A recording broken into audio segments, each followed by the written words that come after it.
keeps Maiev up. It was going to be a close thing. And healing.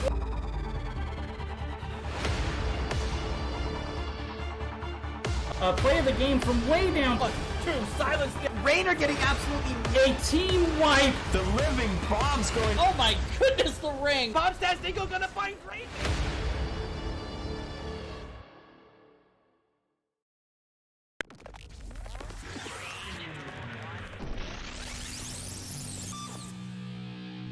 Oh, the life finder keeps Maiev up. It was going to be a close thing. And healing. What? Get out of no! No! Triple stun again.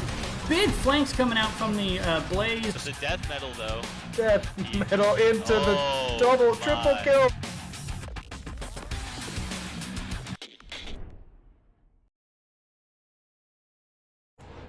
All right, good evening, everybody, and welcome to the Nexus Gaming Series. We've got a C East Division game coming at you tonight. I'll be your host, Aero, and I am joined by my good friend, You'd Holiday. So, welcome everybody. We've got two teams ready to go here, Die for Vision and LuBu. We're going to go ahead and do a quick look at the standings and maps because they're just about ready to go here. Standings, this always takes a second to load. There we go. So currently Die for Vision sitting at 4th place with 6 points. LuBu at 8th place with 4 points. And obviously a domination would put LuBu over Die for Vision. Any points really helps Die for Vision get up into potentially even that 2nd spot. And for our maps this evening, we had, man, that Die for Vision logo gets me every time. So Die for Vision going for the map pick, and I need to make sure that they're on, can you double check, make sure that they're on the right sides? Tell them to double check that. Die for Vision should be on the left. So we've got Infernal Shrines and Towers of Doom being the bans for Die for Vision.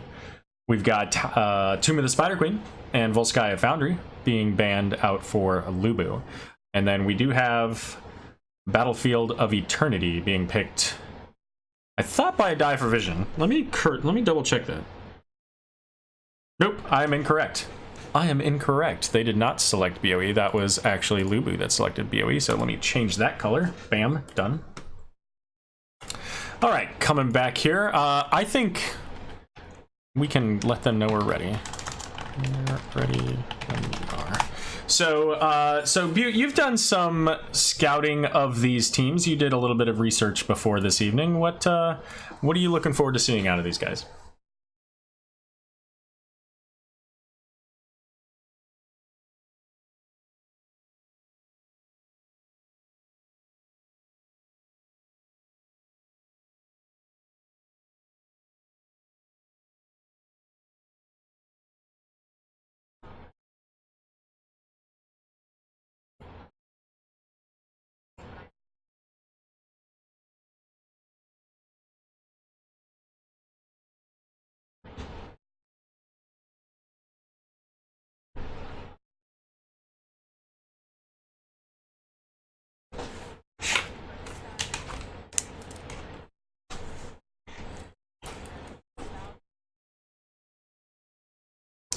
Well, that didn't take long, did it? So, I put us back over. We're on the draft screen now, just so that everybody can see what's going on as we see the Zero tool. That certainly helps with those quick blow-ups. Can't hear Holiday on stream. Oh, no, all of that went out. Okay, hold on. Let me, let's see. Why? If they can't hear you, that means they can't hear the other thing. So hold on a second.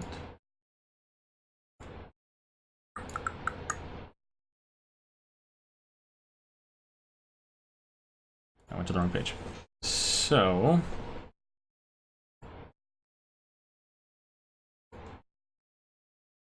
All right, folks, watch the... enjoy the draft while I figure out how to fix our sound here. That's weird. Why isn't it? Settings. I bet it's... Yeah, I wish you could tell everybody what's going on here.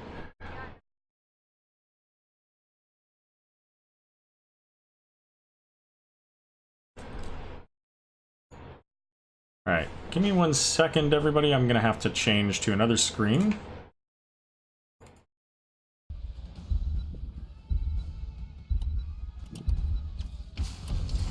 Anytime you're ready. All right, there we go. Butte, tell everybody hello since they missed all of that wonderful in-depth analysis. Hi, everybody. TLDR, well, I guess it would be TLDL. From my experience and my scouting, Die for Vision likes rapid rotations, which is interesting considering the fact that they've banned Lucio, which was an excellent character in the game against Regen Anomaly on Tomb of the Spider Queen. So I think that their fast rotations and their sustained team fights was something that has been very useful in their games. On the other hand, LuBu, I think their blow-up potential on their individual pick-focused comp can be very deadly. However, it's very opposite of the sustained team fight. So I think it'll be interesting to see what these two teams bring. I am a little surprised by the Die for Vision bans, but you know what? Maybe they have something different, and a flexible team is a good team, in my opinion. Yeah, for sure. So we're seeing a Kael'thas and we're seeing an Ana ban. The Raynor picked up nice and safe. It's the Raynor Artanis. You know, you mentioned about rotations, things like that. BOE, a little bit less rotation focused, right? You've got a big focus on just simply your presence in the lane and your presence on the Immortal. And they've got a right now. Nah, they wouldn't go Bloodlust, would they? Like, I would love to see it. They're not going to do it. I mean, they did ban out the Ana, and really the only one that can maybe negate it, not really negate it, but minimize the impact might be Deckard, but I'm not really quite sure about Deckard's potential on this map as a healer. I mean, Tyrande is open. So that Stukov, okay. Yep. They're gonna go with the Stukov. Can respect that. So I mean, they've got pretty solid frontline to keep Vala safe, right? They can even use Stukov a bit to, you know, keep the pimp hand strong, so to speak. Yep. Oh, this is great. I love it when people are already on the heroes that the system defaulted them to from before. Makes it so I don't have to change anything around. Oh, there you go.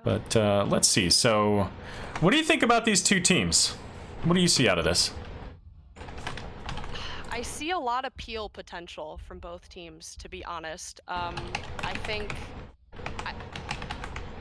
Rhaegar is the only healer that I am not, but I do know that he has very great potential, especially with dive heavy and melee heavy teams. I'm wondering about burn potential here. I mean, they've got a Vala and a Gul'dan. So how does that compare? I mean, Artanis is, you know, notorious for that, but so is Vala. So I'm wondering about the race potential here for both teams. Yeah, we'll see what they go into.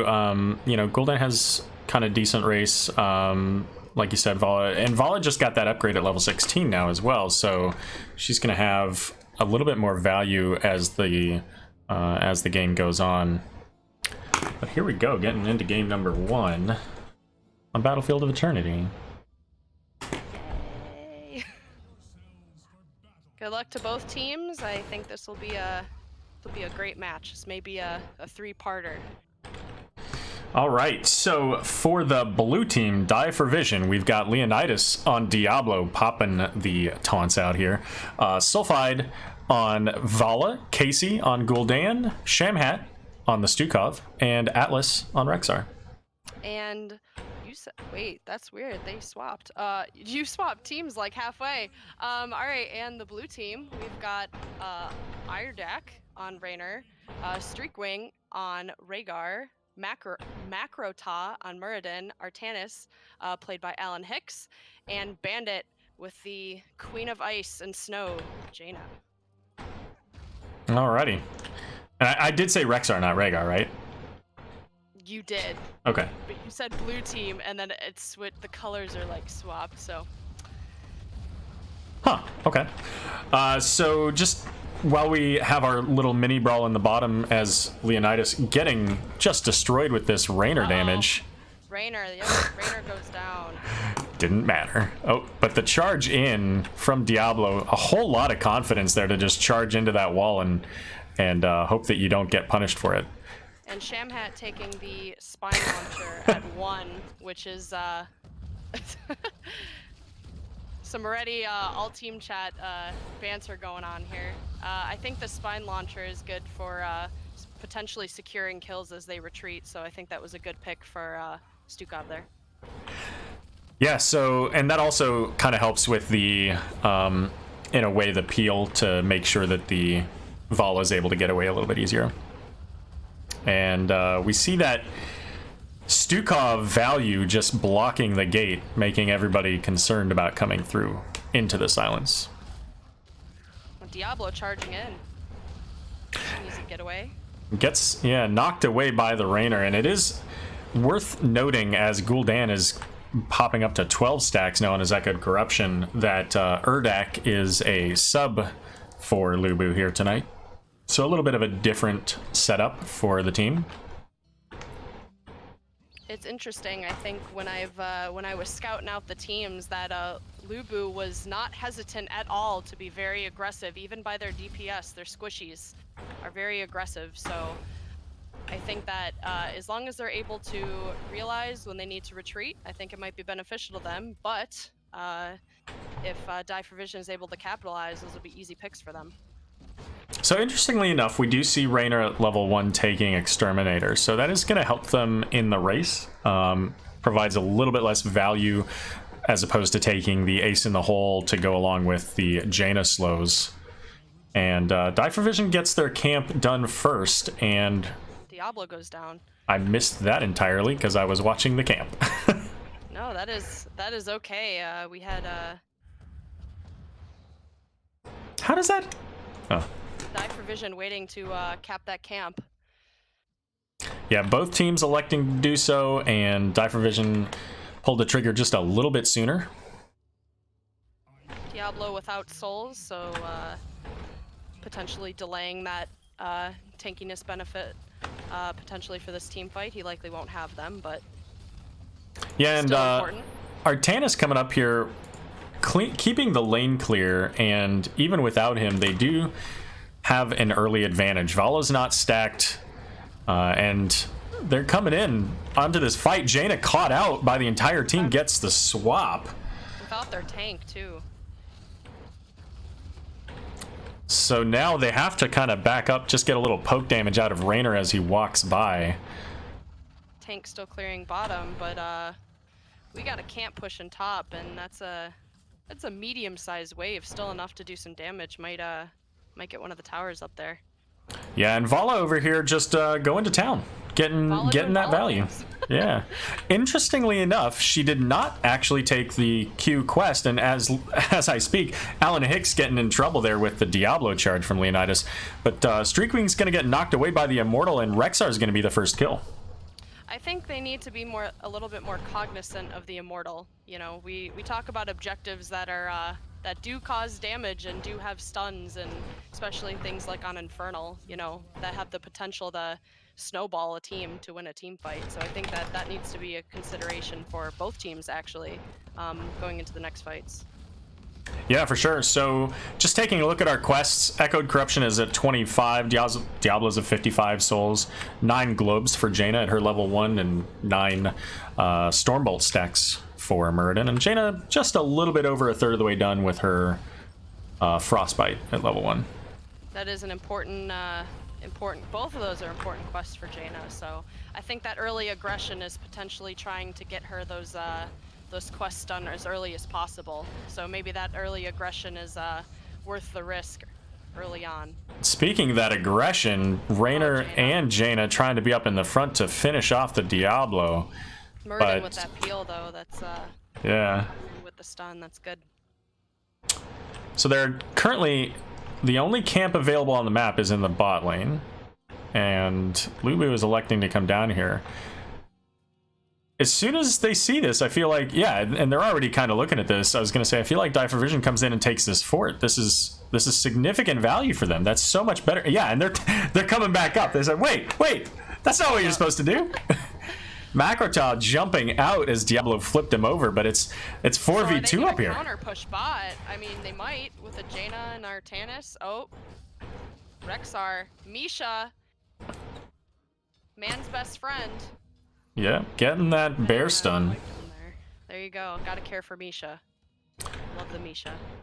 Yeah, and so Die for Vision taking advantage of this rotation toward bot for the camp, which got them a little bit of XP, but ultimately it got clear before it did any real damage. Rexar didn't die. So LuBu needs to get some value here somewhere to make that all worth it. But already Die for Vision's back, so they're just going to get this camp. We got about 30 seconds on both bruiser camps. Yeah, and coming in, Leonidas decided to charge in there. Was a little bit out from his team, so no real way for them to engage in onto the backside there. There's no fort for LuBu to retreat to, so it could have been valuable. And here we go. Artanis not here yet, as he is getting right onto the Immortal and burning it as quickly as possible with the Rainer as well. Oh, that's stun. That's stun on the Muradin. That's huge. That was forever. Stukov in trouble. Artanis with a quick swipe. And Vala doing Vala things. Yeah, Vala remaining on that mortal, but Gul'dan has no peel. Leonidas trying to charge in to help. Ultimately stuns the Rainer, but is not able to keep Gul'dan from dying himself. And now level 10s. Everybody a decent amount of health able for them to be able to push this Immortal. Yeah, Urdak, no health, no mana, is just shooting this Immortal to get it down low because all of those auto attack damage. Looked like Stukov was potentially going to try to grab that camp, but realized that maybe that wasn't the best idea by himself into 5 members of LuBu. Yep, no one was there to, I think he was trying to proc it at least to potentially have the team come back and quickly finish it, but fortunately maybe it was a miscommunication or... Sometimes you do things and you think, hey, this is a great idea, and then you realize, well, they have a swap right there and a Muradin. Yep. And I'm by myself. Ring of Frost growing out does manage to hit the tanks there, but APOC coming into the backline hits Jaina, and Artanis getting pushed back as Stukov will get taken out by Jaina. Alan Hicks trying to get away on Artanis, and now Vala, full health, going to town. Shredding the health bar of Jaina. Muradin trying to take a little bit of damage for that Jaina. Being a good tank. Just barely does not get the fort. And in the top lane, we do have 2 catapults pressuring, and they're actually going to lose maybe this 1 tower? No, not quite, but close. Close. The sidewall, though, which can be very important for teams to get out of, especially with that Artanis swap. So that is kind of important for them. So we do have heroics available for both teams. We've actually seen some of these as we're getting right into a fight. Diablo flipping Muradin into the team, uses his dwarf toss to get out though. Jaina very, very close to Frostbite here. Yeah, one good combo onto somebody or a couple of somebody's and she'll finish that quest, get her ice block. Ring of Frost is up for them, so they may look for an over-engage here. That's a great swap onto Vala, pulling her into the team. Stukov is the only one to get rooted, but uses that arm. Whatever it's called. That's what it is. Flailing swipe, there we go, words. Oh, Diablo gets swapped. Forces the Artanis back, but Stukov is able to finish him off. Yeah, and that's one of those Artanis things that you just hate to see. You swap in and you just kind of throw it out there, hope it works out, and then you realize, oh, this may not have been a great idea. Swapping Diablo. I just don't think their combos were ready. I think they could have potentially bursted him down, but I'm not sure if Raynor was in range, and I know Jaina was, but I'm not sure if their their combos were ready to go. So Yeah, and they're gonna go ahead and get this siege camp up top, delaying their time on the Immortal. I think they still have the better burn on the Immortal once they get onto it, and there's still just loads of pressure on the top lane, so they have to, yeah, they've got to send people back to deal with it. I mean, LuBu has pretty good map control in terms of lane pressure. However, so here we come. Ready for a fight to break out. I'm like, hold up. It's 13-12. Diablo flips Artanis there. Macrotot dwarf tosses in, so he doesn't have the disengage now. And the backline just getting melted by Vala's strafe. It's gonna be Diablo though. On Raynor. Oh, Stukov. Ice block down on Jaina. Yeah, trying to stay away from that poison from Gul'dan, and there's the dwarf toss out. So the only death was, oh no, it was Diablo. I was like, Diablo. Misha? He is back for more. And it's important to note that the Shaman camp did get the fort of LuBu. So Jaina coming down here, they see Vala in the top lane, so they know that they can get their Immortal burn back in on this. Oh, Apoc's out. Oh, the big stun onto Rhaegar down so low, but is able to pop Ghost Wolf and get out. God, Murden's such a tease. He gets in there and you're like, I got him, and then he just does Murden things and he's out, man. He's out. So halftime going over to LuBu here, and Die for Vision is gonna defend this. They have, yeah, I was gonna say, do they have just Rexar? But Vala getting stunned up top gets a few moments to think her life choices. These engagements are interesting without Vala on the strafe. Unfortunately, goes down mid-strafe. Yeah, she was already kind of low coming into the fight. Here comes a Ring of Frost. Hits almost everybody. Stukov, the only one trying to pop the science to keep everybody alive, but health bars are just going down everywhere. And it's the blue team's health bars that fall all the way to 0. A full team wipe. And they don't have enough time to get all the way to core before people are up, and certainly they're not even really healthy enough to take it all the way there. But they might by the time everybody gets up. If they get 16...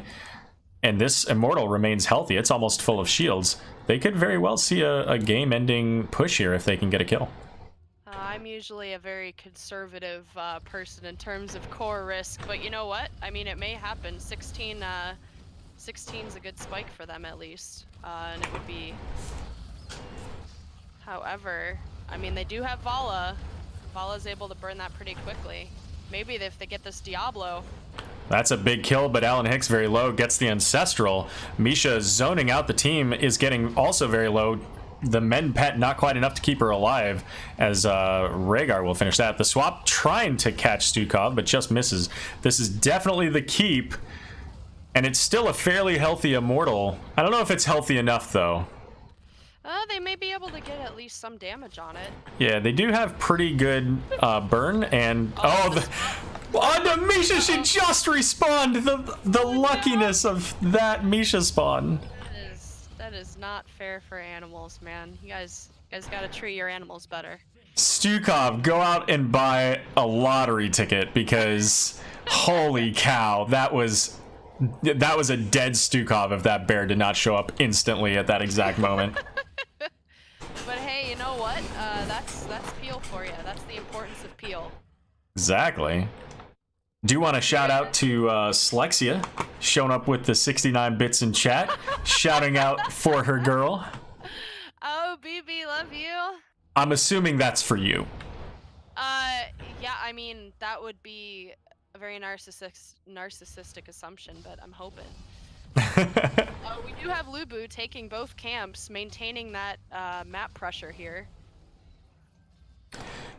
And we did see early game, Die for Vision was very strong. They got the top fort because of a, let's call it questionable rotation, full rotation into the bot lane. They ended up getting that bottom fort thanks to a camp that they had going during the Immortal. But it's been the LuBu show for a few levels, getting the Immortal burn, allowing the Immortal to push. I honestly think the early aggression on the side of LuBu has been actually very beneficial. Maybe they lose early game or are at a disadvantage early game, but Jaina stacked, you know, she got that, and that's critical to her sustainability in terms of team fight. So, I mean, Jaina's been doing great work. Everyone's, all the, you know, DPS on the side of LuBu have been avoiding death and managing to cause the enemy team's death, so doing their jobs. So both teams on the safe side getting to burn. We'll see which team has the greater burn. And it is indeed still LuBu. Vala going into Seething Hatred. That's the one that we talked about earlier, that additional spell power. But she did not take the Q quest, so she still doesn't have quite the same amount, a little bit more team focused damage as opposed to the Immortal. This is a critical team fight for Die for Vision here. They have LuBu's got a camp pushing top, so they need a good fight out of this, which they may be able to get. Stukov with the flailing swipe able to push everybody back. It's going to be Diablo and Misha going down. Uh-oh, Rhaegar. But also Raynor and Artanis. Casey in trouble though. Gul'dan's going to die, and look at the health bar of Muradin. Oh, oh man. The shield coming, the lightning shield from Rhaegar saves the day on Muradin. So now they're 3 versus 3. But pretty much all the primary immortal burn for LuBu is dead. And Vala heading back to tap. So who do you think has the better 3v3 in this situation? My money would be on the Misha if they actually had all 3, but they didn't. And Muradin diving on that Vala. Oh, poor Vala. Yeah, they really needed the Stukov for the healing perspective there, but not quite enough peel coming out from the Misha to keep Vala alive. Unfortunately, you can, I think with Misha, you can only really peel one person at a time, and I think he chose to peel the Stukov. So Stukov's on his team. Peel 4. Yeah, he was still down in the bot lane on his way. Peel 4 the Stukov. Yeah. But yeah, the value here going over to LuBu. So once again, a very healthy immortal. Half of the shield will be available. And we'll see what happens here. Oh man. 10 seconds. So this should spawn at 10 seconds, right? Oh, a little after. So Rexar has time to come back, but I mean, do they force a team fight? I mean, LuBu is 20. Yeah, I mean, it's a tough place to be in. They're 20. You've got the immortal. It's got a lot of health. And they're going to rip through. They're definitely going to get this keep. And they're trying to do it right in front of the immortal here. It's a difficult place to be in with the potential stuns. And Leonidas getting stunned there thanks to that Muradin stun. And that could be enough to get him the game. The swap almost going out to Gul'dan. Diablo not coming back. Ring of Frost catches Misha, but they're looking for core, and with the amount of burn that they have, I think they can do it. Oh, but the big Horrify. Jaina popping Ice Block. Ancestral onto Rhaegar.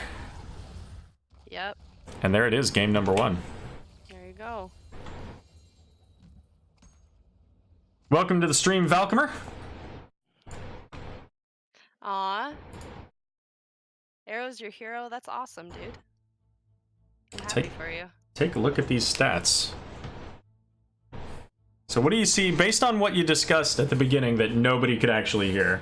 What do you see out of this? How does that correlate to what you described of the teams early? You're gonna have to wait a hot second, cause it booted me out. So I'm gonna pass those first opinions on to you, and then once I see the stats on the stream screen, I'm gonna check them out. Fair enough. So, stats, we've got the Gul'dan and Raynor and Jaina popping up at the top here. The healing coming out from Rhaegar and Stukov, pretty similar. Yep. So there's that. Tank damage, or damage soaked, a little bit more on the blue side than the red side, but that also kind of comes with the faster kills that they generally had, as you're waiting for Gul'dan's Echoed Corruption to show up, and ultimately 7 kills to 18. I think Diablo with the with the 6 deaths. A couple of them were early, a couple of them were late game with no souls. So I think that unfortunately, you know, if you're a tank and the other team says, "Hey, we don't care you're a tank. We're gonna hit you." You know, some teams ignore the tank and other teams don't, and they did not ignore the tank. And you know, they were without a tank once Diablo was down with no souls, and so that allowed them to be a little bit more aggressive on the follow-up. Even though you know, they had the Rexar Peel, they had the Stukov arm, you know, to kind of get them out of a bad situation, they were still able to be aggressive and chase down some of those kills. Yeah, for sure. So just popping up here the level 20 talents, but we're already getting invited to the next lobby. So let's go ahead and switch back to our primary screen there, as I'm getting an invite here, and I will get you invited as well. I think I just joined off of you. There we go. So I'm excited. I'm excited. I'm excited too. Yay! Everyone out there excited? I hope so. I mean, you know what? Honestly, these are some of the best games because teams that have an early game advantage and kind of show that early game pressure, and then the next team that comes back and just says, "Nah, we a mid to late game team," and they come back and they're powerful late game. You know, sometimes it works out early game, sometimes it doesn't. But you know what? I think that teams that are able to take those risks and take advantage of those risks come out on top, and they did. Yeah, for sure. So the next map, so we just saw Battlefield of Eternity, 2-lane map, lots of team fights. The next game is going to be on Praxis! Well, you heard it here first. Yeah, hashtag spoiler. I love Praxis. I'm sorry. I think it is an underpicked map that is so fun to watch. I know a lot of people hate it. I love it. I'm sorry. But I think it forces teams to really choose their rotations more carefully, to choose when they do their camps more carefully, and what their priorities are in terms of team fights. So that's why I like the map. I'm glad somebody picked it. Yay, thanks. Oh crap, I didn't write down the bans. Oh, that's because I was busy trying to figure out why the people couldn't hear you. Rip. Oh well. Nah, it's alright. Wait, can they hear me now? Can you all hear my love for Praxis? I mean, nobody's been yelling about it, so I hope so. Yay! Yeah, I don't see any chats. So what changes are you looking to see from both teams? So, based on what they had in the last game, I could almost see KC going into Gul'dan again. Gul'dan works really well against the Zerg here, and I know lots of people are like, you don't take like a Ragnaros or a Gul'dan or a Meme Beam Planet Cracker from Phoenix unless you're expecting to lose. But the reality of it is that you're always going to have a Zerg wave. If somebody else if one team wins, both teams win, just less. So having some form of defense is important. I've seen numerous games where a team drafts absolutely no clear for the Zerg and they just get run over. Now, there are other reasons for that, of course. They don't team fight well or what have you. You tell them that we're ready, so I don't have to type it out. You know, so I expect to see some form of clear which Gul'dan fits. I expect to see, good sustained 4-man, or they could go with a 3-1 with a potential gank, like a Genji, a Zeratul, a Falstad, and that's really from either team. So we'll see, and then of course they'll have a camp tanker. So we've already seen Rexar. Rexar's great here. Chen seems to work pretty well as well. So does Zagara, and Zagara's reasonable enough for a Div C game, so... Yeah, for sure. I think it's also important, this is a point control map. It's a very small point, but, there's a lot of close quarters, for someone like Diablo, there's a lot of stun potential, there's a lot of root potential, there's a lot of, not a lot of areas to kind of run. So I think that that's something that these teams may need to consider with their picks, and we already have a Gul'dan ban, and a Zeratul, so... solid bans coming out of both teams. Yeah, I mean, those are both valuable picks here.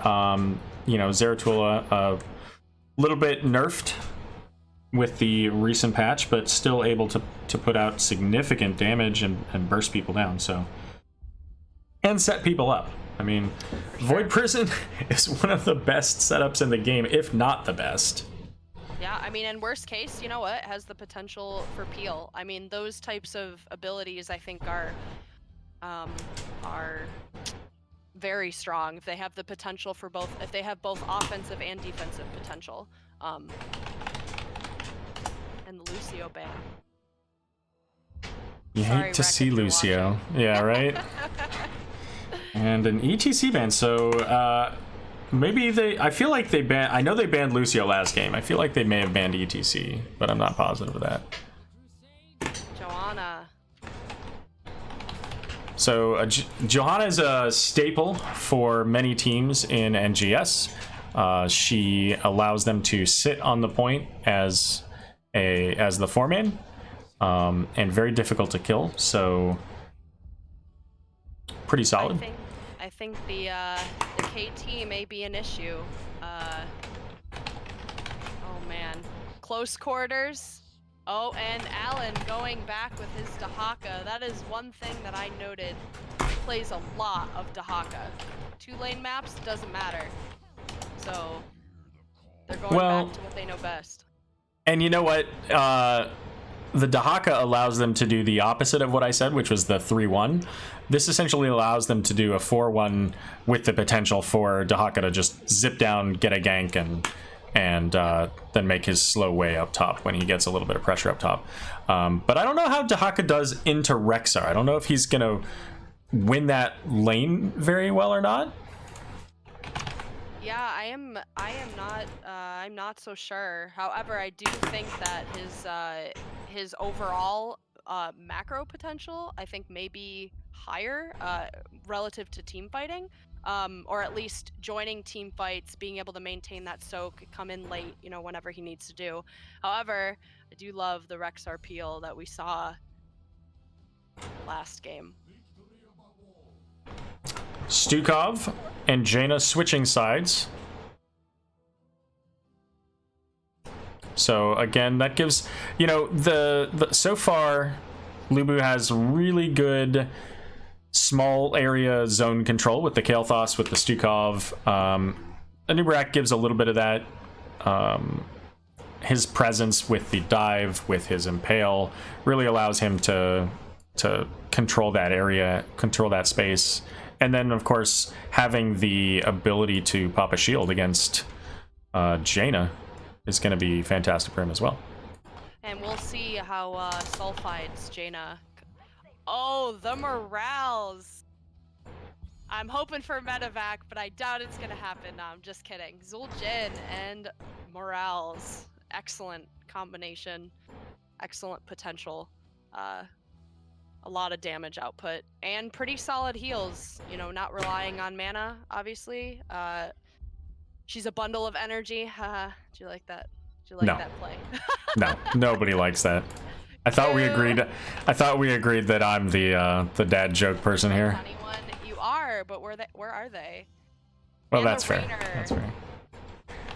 I must say, that is one thing I forgot to mention. Those Hyperions last game, I think, were critical in maintaining that pressure, and keeping them off of, keeping Divervision off of being able to just kind of jump in past the Immortal, and, you know, pursue them. It kind of kept them behind and forced them to kind of wait that out. So we'll see if it has a similar advantage on Braxis.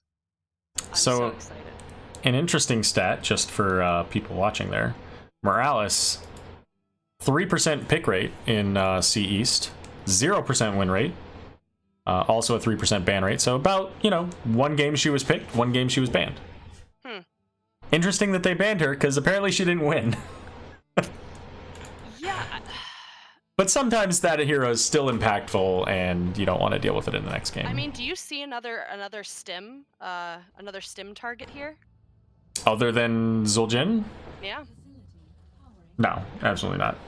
I think it's difficult because, you know, people like Ana, when you have a nano boost, you know, you may not have 3 optimal targets, maybe you have 1 optimal target, but if you have multiple targets that benefit from it, you know. Yeah.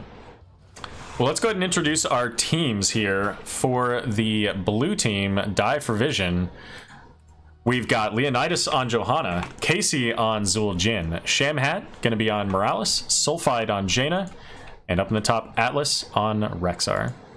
And for LuBu, on the red team, we have Streakwing swiping that Stukov. We have Bandit on the fiery mage, Kael'thas. Ardak, is it Lardak? Urdak on Raynor, Makrota on Anubarak, and Alan Hicks on his homeboy, Dahaka. And to be fair, I'm not 100% positive that it's Urdak, but that's what I've been saying, so... We'll go with that. Fair enough. So we do see Headhunter for Zul'jin, so look for him to eventually want to go up and grab that Dahaka kill, assuming that he can get those kills, of course. So something that the stream was able to see at the beginning there was Zul'jin popping off his high level taunt, roughly I think it was a 75 to 100 taunt, or 75 to 99. So this is a hero that he's clearly comfortable on. He's played it often enough, and Zul'jin into Anubarak does a lot of damage. Oh, for sure. For sure. And we see Anubarak there getting low already at about the 3rd health. And it's going to be about 12 seconds now before Stukov can get a shield. Oh, and Jaina. Morales with the constant healing. Maintaining that energy is very important. Energy management on Morales. And we see the living bomb getting pulled away just in time to prevent that going on to Morales there. But checking up on our top lane with our solo laners, we see that Alan Hicks and Atlas are about equal overall as Alan uses his essence. Atlas a little bit low on mana though, so neither of them able to really convert that control point. A nice displacement grenade allowing the Jaina to get a little bit more damage. I can't remember who it was, maybe the KT or maybe the Raynor. Casey popping off taunts in the bush so nobody sees it except for us. So I like the zoning that Stukov is provided with his silences there. Not always necessarily right where it needs to be, but it's going to be the bug getting squished. And that might... No, it's not going to be enough. But it will be enough to spread over to Morales. And you know what? I think that spread is appropriate, especially when you need to maintain some level of distance for healing to maintain that range. So that's okay. Yeah. But they've been pretty good about not spreading that bomb. So. And she can essentially heal herself for free. It just takes a while. Exactly. So neither team yet going to get camps. And camps are really the best way to give yourself some extra pressure in the lane so that you get the time. But here's Johanna pulling 3 in with the Condemn. And one thing to notice, every time that Anubarak burrow charges in, Zul'jin's popping his Amani Rage to get his health low and get as much damage in there as possible. Look at that blizzard damage, though, with that Condemn. Zul'jin just throwing those axes, bringing those health bars down, hitting everybody. Nah, he's fine. Oh, Anubarak. Anubarak is totally dead here, right? Yep. There you go. Leonidas out of mana, though. Yeah. Limited mana. Rexar, low mana. And LuBu still... Yeah, they were putting up a little bit of a fight up there with Urdak. And they're going to get the pause here, it looks like. Just enough to pause it, and then walk away. I'm really surprised no one's grabbed a camp yet. Yeah, and it seems like it's a little bit harder for LuBu to do that, even though that's, like, they're the ones right now that really need it. because they don't want to be too far away from the point and give up too much of the timer. And with Dahaka up in the top, like, he's not able to maintain the top lane well enough for the 4-man to actually go back and get something. So you almost have to send somebody up top. But here's Anubarak again in a bit of a pickle, but Gravity Lapse saves him, catching all 3, but Rainer's in trouble now. Yep. There's that aggression, that early aggression on the side of LuBu's DPS, which Joe's like, not in my house. I think important to note, Streakwing on Stukov taking low blow. I love that ability. 100% more damage to enemy heroes below 30% health, so that may be a key factor in allowing them to finish some kills. Especially a kill onto somebody like Zul'jin who wants to be low, but there's the burrow charge in. Only Johanna in the middle of the team, and that's okay. Pretty much where Johanna wants to be. And now the first channel of the game started for LuBu. Just a little bit. I think Dive for Vision can be a little, they can give up a little. Oh, that low blow. Yeah, Casey back there doesn't have a lot. He's going to have to use his regeneration there to heal up a bit.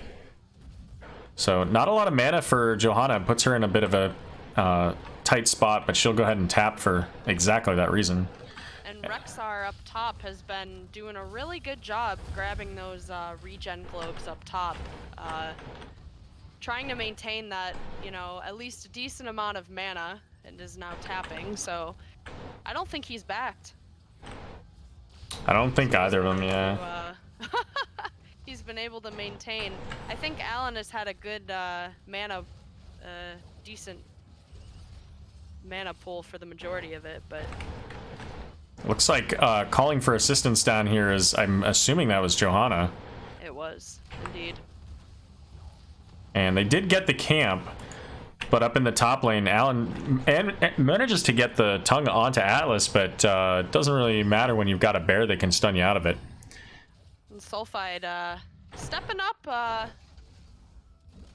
up a little far, right behind the camps, trying to get some more of those stacks. Almost at 20 globes. Yeah, and about halfway, just a little bit less than half for the Frostbite at level 1. Zul'jin sitting at 21. So still a little bit to go until his level 30, but he is halfway, which gives him the extra range on his auto attacks.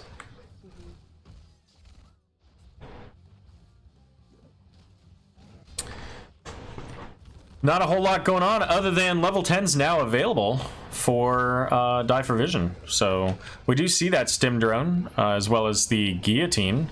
And there's the burrow charge in. I don't like it. They're not level 10. I can only imagine Bandit going, no?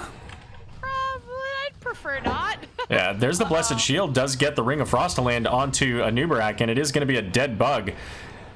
Stim drone as well going out, but having to be used to keep him alive.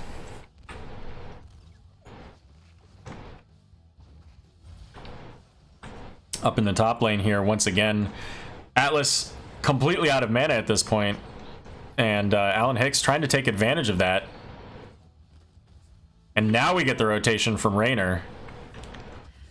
I've also, it's all, oh, yep, I'm pretty sure that's the first rotation in the game. Die for Vision pushing pretty hard. They're trying to get this well, and they succeed. Yeah, and I feel like, I mean, first of all, I think that was kind of a bad play on Kael'thas's part, as now the dive coming in onto the Morales, they do end up getting 3 kills out of that, though, so good trade. Yeah. Yep. So what I was going to say, though, is I feel like ultimately what's happening in the top lane is they're not getting the value out of the Dahaka. Dahaka should be clearing his lane, finding a good time for him to come down. When he has a moment, he needs to be calling for his team to say, you know what?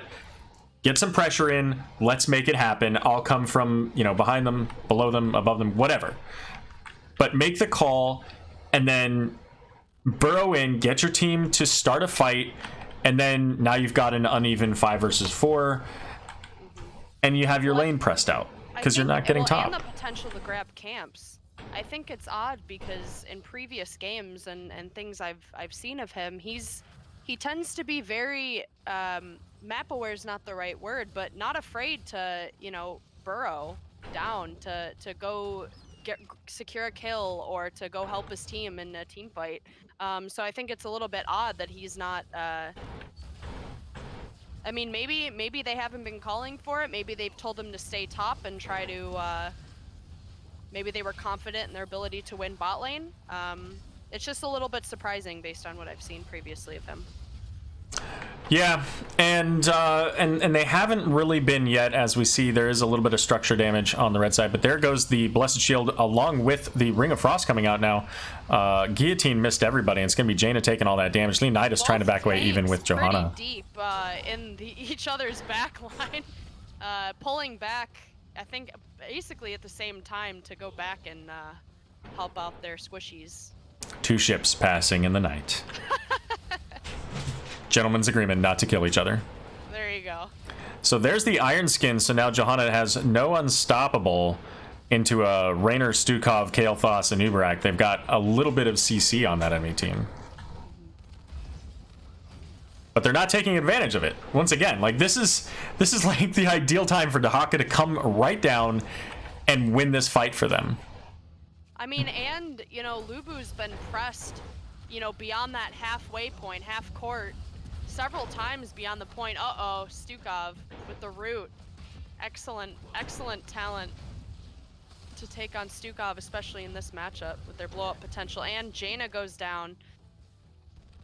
So they do eventually get a kill. Yeah. Looks like fire beats ice in this case, huh? Oh, what just happened? Somebody hitting pause. Oh, there we go. That's why. Yep, All right, let's go back to our pretty camera faces. Oh God. Yes, everybody saw that, by the way. Good, I hope so. I hope it makes people laugh. All right, so Why am I getting notifications? Shh, stop it. I'm casting. right? Leave me alone. Like, excuse me. Back short DC. Oh, Spectrum. Okay. I can sympathize with that. Is that a It's a ISP? internet. Gotcha. Sure. Yes. Yes. So, oh, they're ready? Oh, well, that was quick. Yep. Just a Everyone short good? pause. Looks like it. So we'll go back into the game here. Good, I'm glad you don't have to see my face anymore. Well, we do see the Nubrak. fight here. Yeah, Nubarak diving in deep. And Morales gets deleted. I believe that was a Stukov route, maybe, that helped that. I believe so. And that is a key talent for both. I mean, initiation could be, again, initiation peel. He got that balance there, and it's a great talent on Stukov. And it's a staggered death, which means that they maintain their pressure in the bottom. They're trying to keep this lane going, but you know, with this pressure, they need to get value out of it. I mean, I think they got one auto attack onto that. They have a Nubarak. They could have used Beetles to, and they're still not getting any value on the wall. They have, oh my god, they're so scared of the Jaina Zul'jin that they won't even look at them. They're protecting a point they already own from nobody. I'm a little, yet like I said, I think the lack of rotations is a little surprising. I mean, you wouldn't believe the advantage you get. Oh, and the Blessed Shield out and misses. But the Ring of Frost is not. Morales is going down. Zul'jin is cocooned. And Joanna trying to pursue that KT. Will she manage to kill him? Nope, she's gonna pay for it with her life. And in the other direction, that cocoon coming off of Casey manages to finish his quest, but 4 of them now down from Die for Vision, and this is fantastic for them. But there's still a big wave coming their direction with a 94% Zerg wave. So it's everything but one of those big ones, I think. I mean, if we don't see at least a camp take or a rotation, I'm going to be a little bit surprised. Yeah, I mean, getting the boss here is valuable. It allows them now to get significant pressure. They'll probably be able to secure the Zerg wave if they actually support the Dahaka, because of course Dahaka having a little bit of a trouble with the 2v1 essentially. And it looks like that's what they're going to do. They're going to come up here, they're going to stick with the boss, and hopefully they're actually going to attack some structures soon. I'm a little surprised no one's capped the point by now. Yep, they walked right past it. Dahaka goes to grab that. I mean, that constant percentage is important, especially considering they're blocking them off from even trying to contest that. Boss at about a third. Yeah, and this is going to give them a lot of value. The good thing for them, the good thing for LuBu at this point is that the Zerg waves are in the opposite lanes, so they actually can defend the Zerg wave coming in their lane relatively easily. They're all here, whereas Division had to send Jaina down, and it's going to take her a little bit longer to clear a full wave. Yeah, I'm a little surprised, especially because this wave is so full for both teams. I mean, but she's managing to keep up to some degree. Oh no, and Alan getting caught there does go down thanks to Rexar. The guillotine, I think, hit 1 or 2. 4-man blind though from Johanna. I mean, Misha looking for a juicy stun there. Yeah, there's no stake though. He was banned out from this match, so. So how much? So ultimately, one Jaina. Oh yeah, the Stukov. Zul'jin cocooned. Morale's trying to get him out, but can she defend herself? She has that armor. Joanna's able to maintain that peel. Unfortunate. So 2 for 2 so far with the early Dahaka kill as Zul'jin now down. I'm not sure if she had her blind up. I'm not sure if Zul'jin would have been able to, if he was dead by that point, but they might have been able to grab the Rainer if they had all kind of came in focused, but unfortunate. But he did try to peel, so effort is all that matters. So ultimately, the Zerg wave's getting pretty equal value. Jaina did take a little bit more damage to her structure than the 5-man defense of LuBu. But ultimately, good balance.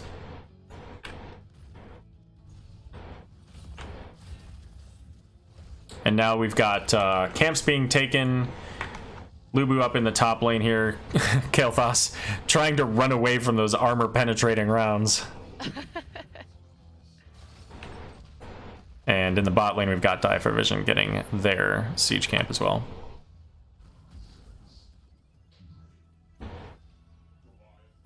So pretty standard, running around the map, grabbing camps. Both teams are level 16. We've got a little bit until level 20. Right now, with LuBu being a little bit ahead, they're able to clear out this camp, and we'll see if they get any, if they elect to push. I mean, they may, knowing that Rexar is top lane.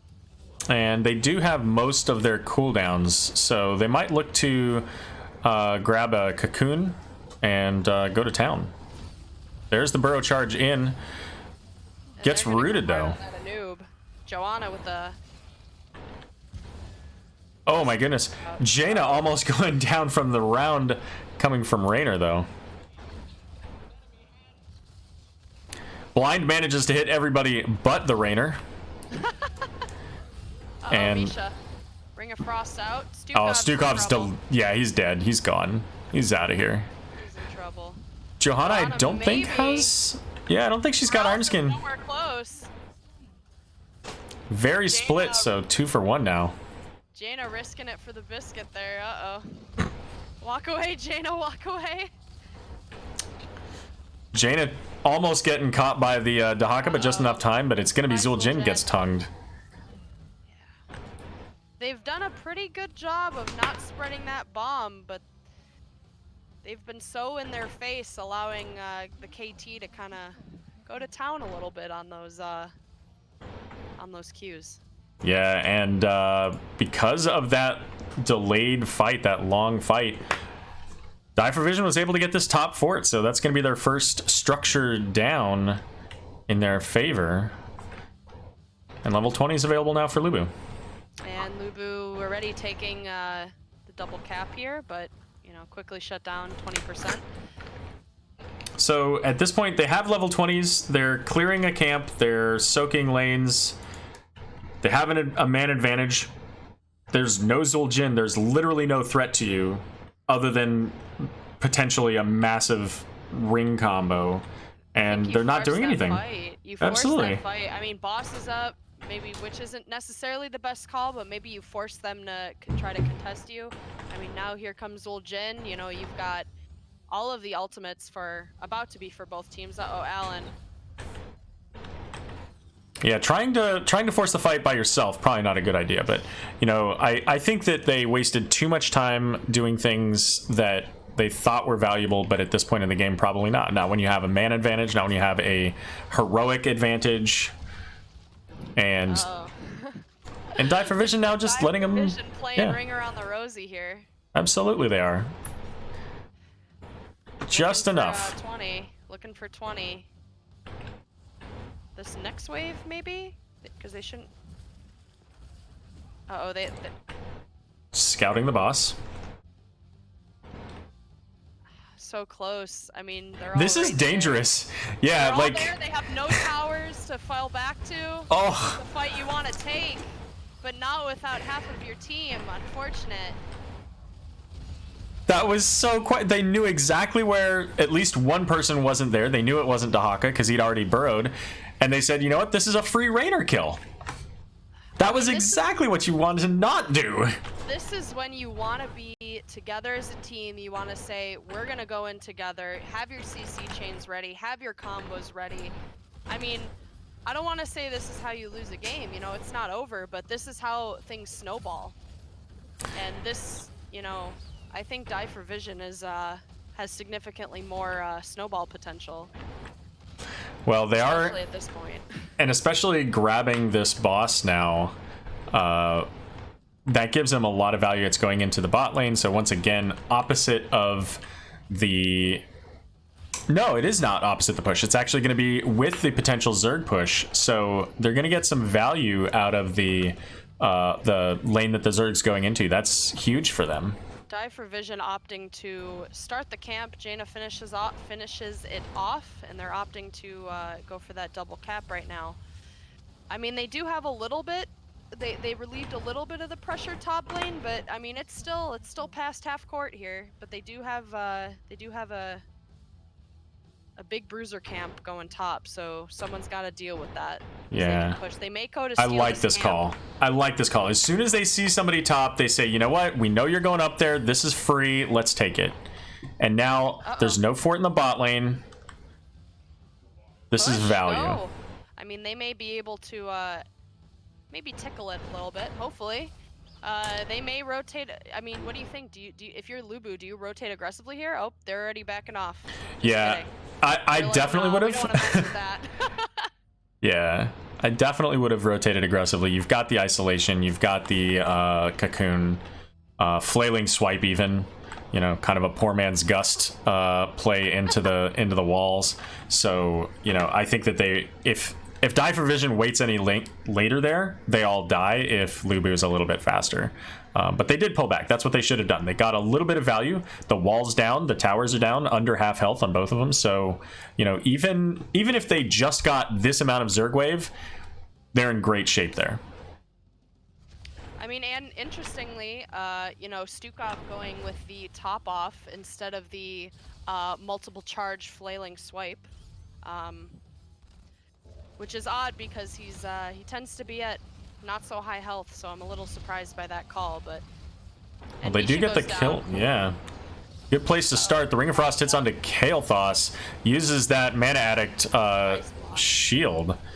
Dahaka may be in... Nope, that only hits 2 people. Looks like the backline, Anub is like, nah, I'm not letting you go.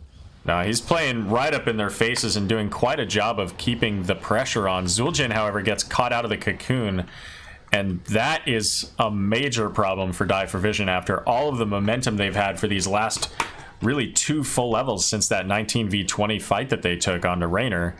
Now a little bit in danger. And Dahaka using that burrow to quickly cap the top point. 40 seconds, I mean, you know, we're 24 minutes, I'm rounding up, which I guess Joanna's like, I'm just gonna walk in here real quick. Yeah, she does have Indestructible, so she can be a little bit cheeky about things like that, but not when your team's that far away. You're not gonna get the point for more than a brief moment. Especially at that point, I would not, especially not a tank, I would not risk losing a tank at that point. Yeah, I don't like how far up Rexar is here, and he's gonna pay for it. Yes, he will. And the funny thing is, I was originally gonna say I don't like the fact that we have completely everybody up here in the top lane, because this Zerg will take out the keep in the bot lane unless they can, you know, get a kill. And what happens? Rexar gets himself killed, and possibly Johanna as well. Nah, she makes it out. Nah, she's all right. Popping that Laws of Hope, keeping her up. And she does have the Indestructible, getting silenced from the Contagion, and that Indestructible gone now, so has to try to make it out. I mean, they're just trying to push him off, alleviate some, Stukov. It's all right though, it seems to be, they may be able to quickly finish this off, and they do. Yeah, so great push coming out from LuBu there. You know, it definitely looked like they were hesitant around that level 20 point. They didn't know, you know, quite what to do. Did I set that up right? Did LuBu win the first game? They did, right? I'm not crazy. Yeah, so a 2-0. Okay, I don't know why I was thinking that this was now an even series. No, you're good. So, taking a look at these stats, you didn't get kicked out of stats again, did you? No, I'm good here. I have it right here in front of me. All right, well, go for it. Yeah, I mean, just looking at raw numbers, you know, Morale's just barely beating out Stukov in the healing. Great. I think, I mean, there's a lot of deaths on the side of, you know, Zul'jin and Morale's on Die for Vision side, which, you know, as the backline, you know, may not be surprising, but I think a lot of times certain people being not out of position, but certain people being positioned more aggressively forces the backline to have to move up as well, and then they get kind of pushed on. And I don't think that they were able to respond as quickly as LuBu was, unfortunately. A lot of damage coming out, I mean, from both sides. You know, Raynor, 130k, that's awesome. 112k. So I think that number-wise, you know, on the surface, I think we look at stats and we say, oh, you know, that's a lot of damage or whatever. You know, they did their jobs. But I think, you know, that certainty of taking advantage of team fights, taking advantage of situations, taking those camps, and taking those necessary risks and not being out of position a lot of times, I think is what allowed LuBu to come out on top. I think that, you know, Die for Vision had an excellent opportunity, several excellent opportunities, but I think their uncertainty, and maybe it was, you know, what do we do? Maybe nobody really knew what to do. Maybe there were conflicting viewpoints, which tends to happen, and that's okay, you know, in a high pressure situation. But I think they just needed to make a decision and go with it, instead of kind of going around and wasting a lot of time. Sure. I think that that's what allowed LuBu to kind of step in and kind of allow them to take those risks and take advantage of it. So we're going to go ahead and go to our interview with Streakween. So go ahead and meet me in lobby for an NGS. Sounds good. All right, Streakwing, give me... Oh, there she is. So we are now joined by Streakwing. Hello. Congratulations on your victory there, 2-0 over Die for Vision. Thank you. Two very close games. Those were definitely interesting games. There were moments that I was concerned about, really, for both teams, where they, did things that I didn't care for. You're going to hear about some of those things when you go back and watch this.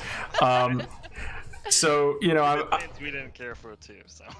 You know what? You're going to go back and you're going to be like, damn it, Aero's just saying the same stuff we said in the game. Right? You already know all this stuff. But congratulations, you got a 2-0 victory. So how you feeling after that game, and where does that put you? Do you know? Nope. No idea, really. We haven't played any of our flex games either, so we're pretty low on points. But I think we're in a good spot because we played 3 games and 2 of them were dominations. Sure. So I'm actually pulling up the C East standings right now. So you guys were at number 8 with 4 points.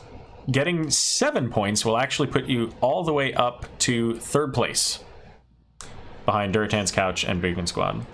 Yeah. Well, there are a lot of 4s and 5s and 6s. So yeah, pretty good. So you guys picked both of the maps, and both of these maps were 2-lane maps. Is that what you like to do? Do you like these maps specifically because of the heavy team fight potential? Yeah, we think we have a really good solo, or we do have a really good solo laner, Alan Hicks, and we like our 4-man as well. So it just seems like the two lane maps are pretty good for us. I'm gonna tell you right now, Alan's not gonna like that second game. Alan's gonna be like, "Damn it, Aero!" But you'll understand. Yeah, so good. They were enjoyable games for sure. You guys really drafted heavily into race on that first game. Rip Aero. Me too. Uh-oh. Well, you can go ahead and talk for a moment. Well. Are you good?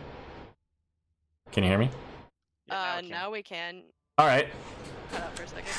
All right. Well, Sorry, sometimes. we didn't talk with you. Yeah, no, I heard everything you guys said. Sometimes Discord does that, so. So we had a little bit of a tech thing, so I didn't actually get to write down your bans in the first game, but you had drafted very heavy race in game 1, even electing to go into the Exterminator on Raynor, which, by the way, I did call it out, but Urdak being a sub for you guys today seemed to do pretty well for you. That worked out. So good for him to show up. So what was it about, when you're drafting, BOE is a map where some teams draft heavy race, some teams draft heavy team fight.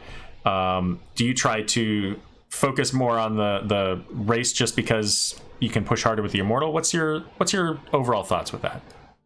I think it depends how, since we didn't have first pick, like how the first 2 picks go. And we were kind of feeling like we wanted Artanis. And the moment we decided we wanted Artanis, we're like, well, then the race is the game, right? That's not that you have to do it, but you're already starting off with a decent pick towards it, so you might as well go in on it. But we also we've won quite a few games on BOE where we just lose like the first 2 Immortals because we have 0 race, and we'll kill them over and over again, but your respawn timers are so short on the first Immortal phase, right, that sometimes having way better team fight doesn't even get you the first objective. But I think it really depends on how the first phase of the draft goes and what the bans are, and kind of our mood on maybe what Alan gets or what a bandit gets. I mean, do you think it's interesting you say that, because you mentioned it's okay to lose objectives early, especially on that map, and you guys played very aggressively.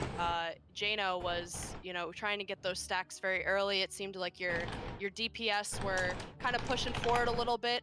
Is that pretty typical of you guys trying to get stacks or put a lot of pressure or early on? It seems like you guys seem to like to be a mid to late game team, as opposed to some teams who like to put a lot of early pressure and maybe fall off later. Do you guys think that's kind of a team strategy that you guys tend to gravitate towards? Yeah, a little bit. We definitely feel like one of our strong suits is the team fight in the mid to late game.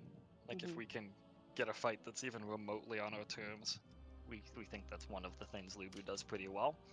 We also think we can macro pretty well in the late game. That didn't happen so much on these maps, but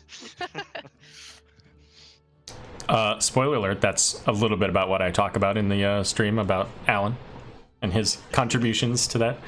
But obviously, you know, ultimately you guys managed to stay ahead, especially in Braxis on the soak. I think, yeah, even on the structures, you know, you guys were a little bit behind on structures on BOE, but you were ahead for Braxis. So ultimately that, you know, stalling that comp kind of worked out in your favor. And they had a little bit of a slow burn comp as well, waiting on Jaina to build her stacks and Zul'jin to build his stacks.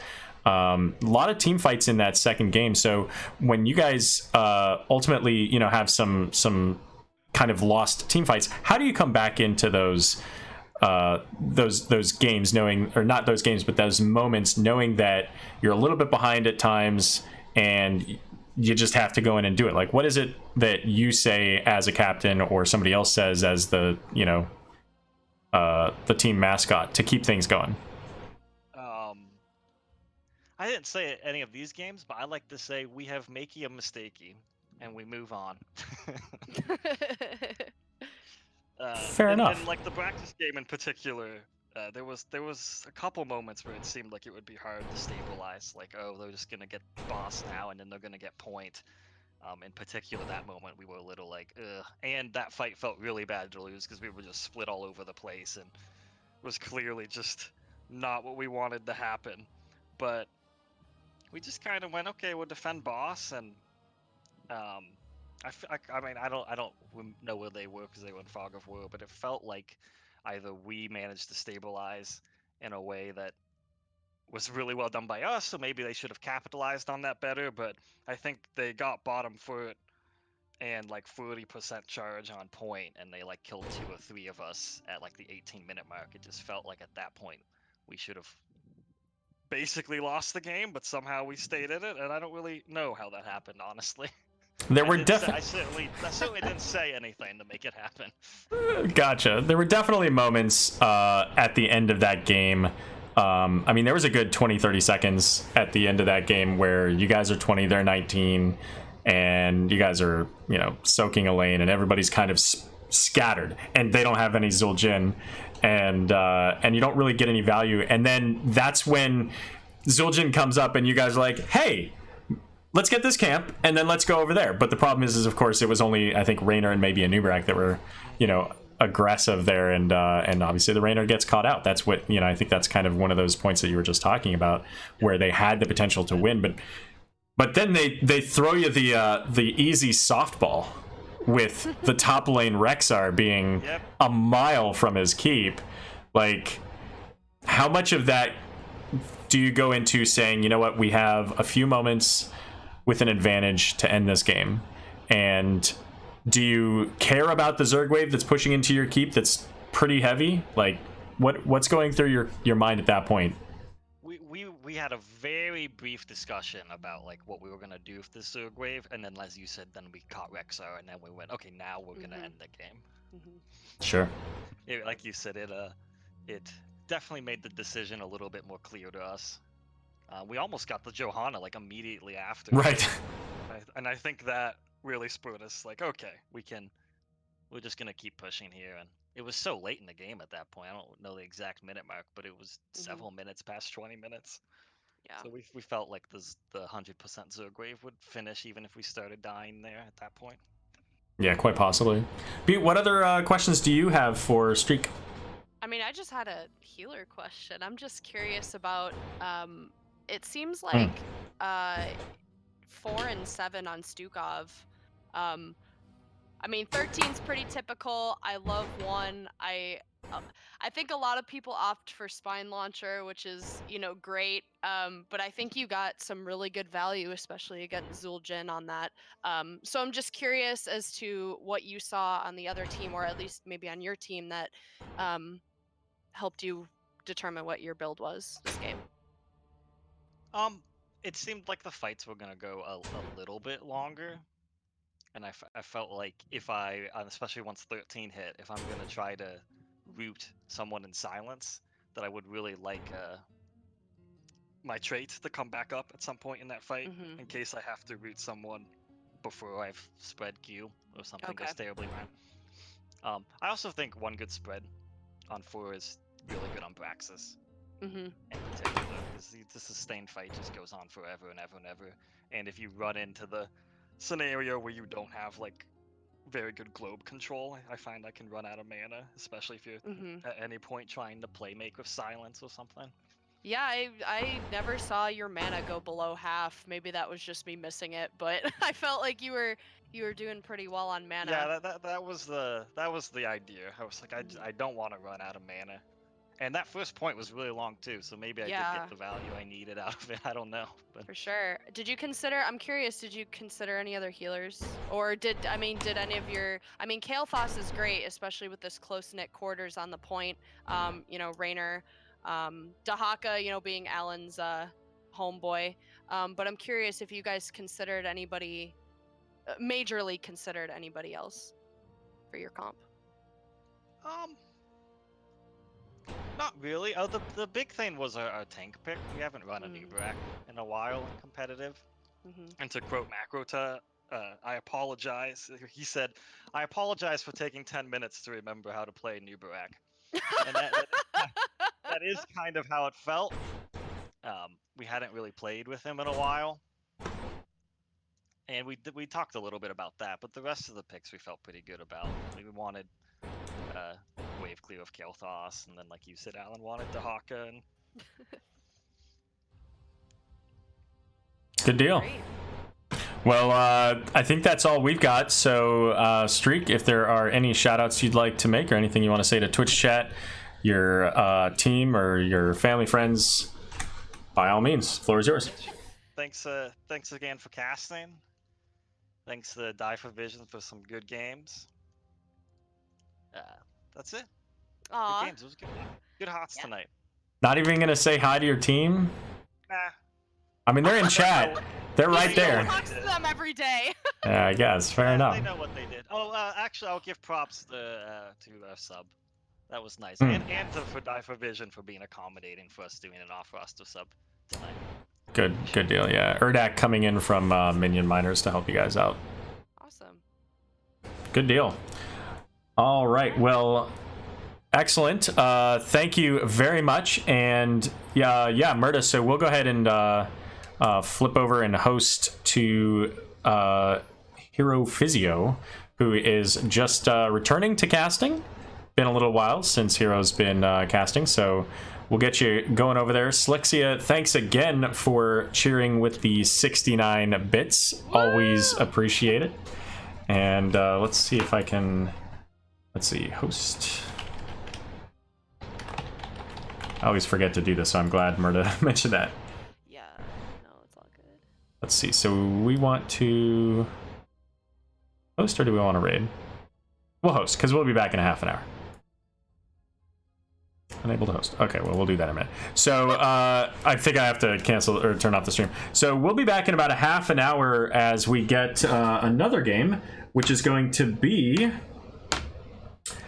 Soak Every Lane versus Regen Blue. That's going to be a Division B West game. Looking forward to that one. Anything you want to say to the folks at home there, Butte? No. Thank you for first cast. I've never co-cast. I've never done this before. So if anyone has any feedback or is like, stop making weird faces, please tell me. Good games. They didn't see most of them. Okay, good. Good luck in the Nexus if you're solo queuing. Good luck. That's all I gotta say. Have a good night, everyone. Good deal. Well, again, we'll be back in about a half an hour, so check out the Regen Retro versus whoever they're playing tonight. I don't have the calendar up. Game that we're about to send you over to. Thanks.